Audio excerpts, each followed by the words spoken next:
நமது தேவன் நமது விண்ணப்பங்களுக்கு பதில் அளிக்கும்படி விருப்பம் உள்ளவராயிருக்கிறார். இந்த உவமையில் சொல்லப்பட்டுள்ள நியாயாதிபதி விருப்பம் இல்லாதவனாயிருக்கிறான். ஆக இந்த உவமையானது முரணான ஒரு காரியத்தை குறிப்பிடுகிறது. 8ஆம் வசனத்தில் சொல்லப்பட்டுள்ளபடி அவர் நமக்கு சீக்கிரமாய் நியாயம் செய்கிறவர் மாத்திரமல்ல, இயேசு நமக்கு வழக்கறிஞராக கொடுக்கப்பட்டுள்ளார். நமக்காக பரிந்து பேசுபவர் அவர்.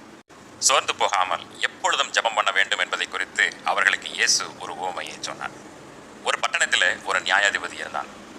அவன் தேவனுக்கு பயப்படாதவனும் மனுஷரை மதியாதவனுமாயிருந்தான். அந்த பட்டணத்தில் ஒரு விதவையும் இருந்தாள். அவள் அவனிடத்தில் போய், எனக்கும் என் எதிராளிக்கும் இருக்கிற காரியத்தில் எனக்கு நியாயம் செய்ய வேண்டும் என்று விண்ணப்பம் பண்ணினான். வெகு நாள் வரைக்கும் அவனுக்கு மனதில்லாதிருந்தது.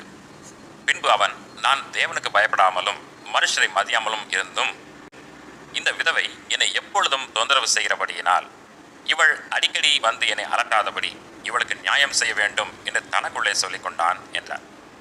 பின்னும் கர்த்தர் அவர்களை நோக்கி, அநீதியுள்ள அந்த நியாயாதிபதி சொன்னதை சிந்தித்து பாருங்கள். அந்தப்படியே தேவன் தம்மை நோக்கி இரவும் பகலும் கூப்பிடுகிறவர்களாகிய தம்மால் தெரிந்து கொள்ளப்பட்டவர்களின் விஷயத்தில் நீடிய பொறுமையுள்ளவராயிருந்து அவர்களுக்கு நியாயம் செய்யாமல் இருப்பாரோ? சீக்கிரத்திலே அவர்களுக்கு நியாயம் செய்வார் என்று உங்களுக்கு சொல்கிறேன்.